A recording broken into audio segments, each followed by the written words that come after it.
کھودنے والے کنویں میں جا گرتے ہیں۔ کوئی برا آدمی سزا پائے بغیر نہیں رہتا اور اچھائی جزا پائے بغیر نہیں ہوتی۔ حق پر یقین رکھو اور باقی جو ہوتا ہے ہونے دو۔ آدمی کا وجود عشق سے ہی کمال تک پہنچتا ہے، اور اگر تو یہ کمال نہیں رکھتا تو کمال حد سے زیادہ نقصان ہے۔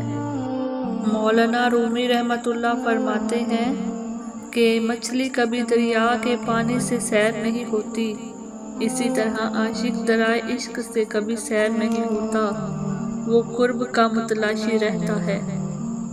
جو تکالیف برداشت کرتا ہے وہی خزانے حاصل کرتا ہے، جو مسلسل کوشش کیے جاتا ہے وہ اپنے اصل مقصد کے حصول میں کامیاب ہو جاتا ہے۔ مولانا رومی فرماتے ہیں کہ خوشی خالص اور صاف پانی کی طرح ہے، جہاں جہاں یہ بہتا ہے حیرت انگیز طور پر شاندار شگوفے کھلتے ہیں۔ اللہ تعالیٰ کی طرف سے مصائب تنبیہ کے لیے آتے ہیں، یہ عین رحمت ہوتے ہیں تاکہ تجھے غفلت سے بیزاری حاصل ہو۔ میں نے تمام دن اس پر غور کیا، رات کو اس پر گفتگو کی کہ میں کہاں سے آیا ہوں اور میری تخلیق کا مقصد کیا ہے۔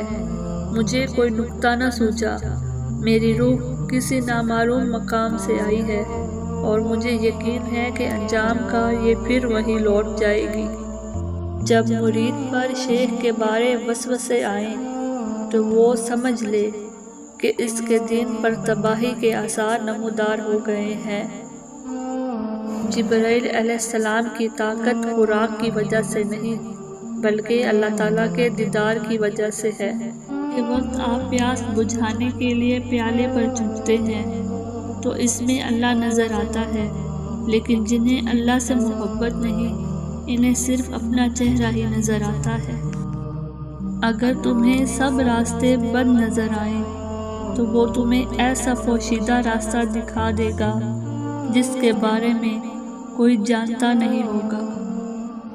جسم پر روح کی شرافت کو اس سے سمجھ لو کہ جسم کی پرورش روح کرتی ہے، بغیر روح کے جسم کسی قدر ذلیل شے ہے کہ اسے مٹی میں دفن کر دیا جاتا ہے۔ جسم کی وسعت 2 گز سے زیادہ نہیں ہے، لیکن روح کی پہنچ آسمانوں تک ہے۔ جس نے معرفت حاصل کیے بغیر زندگی گزاری، اگرچہ وہ کتنا ہی قابل اور ہوشیار ہو، اس نے دنیا کی زندگی بھی فضول گنوائی اور آخرت کا توشہ بھی حاصل نہیں کیا۔ مولانا جلال الدین رحمۃ اللہ علیہ فرماتے ہیں، ہر وقت اللہ کے کرم کا شکر ادا کرتے رہو۔ صرف پیسہ ہی رزق نہیں ہے، علم، عقل، ذہن، چہرہ، اولاد، آداب، اخلاق اور مخلص ہمدرد دوست بھی بہترین رزق بھی شامل ہے۔ مسجد رقص کرنے کی جگہ نہیں، مگر میں نے وہاں جہالت کو ناچتے دیکھا ہے۔ اللہ کا نام سمیع ہے، وہ سب کچھ سنتا ہے، تو اس کا تقاضا ہے کہ انسان اپنی زبان سے کوئی بری بات نہ نکالے اور یہ سمجھے کہ جو کچھ وہ کہتا ہے اللہ تعالیٰ اس کو سنتا ہے۔ اس زندہ کا عشق اختیار کر جو سدا رہنے والا ہے، اس کا عشق اختیار کر کے تمام نبیوں نے عزت پائی۔ تو یہ نہ کہہ کہ ہماری رسائی بادشاہ تک نہیں ہے، کیونکہ کریموں پر بڑے کام دشوار نہیں ہوتے۔ سچائی کے بے شمار راستے ہیں، مگر جو راستہ میں نے چنا وہ محبت ہے۔ ایک جگہ کوڑے کا ڈھیر پڑا تھا، ایک مرغ اس کو کریدنے لگا۔ اسی کوشش اور جستجو میں اس کو ہیرا پڑا نظر آیا۔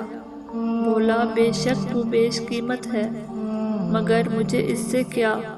تو اگر کسی جوہری کو مل گیا ہوتا تو تیری قدر کرتا۔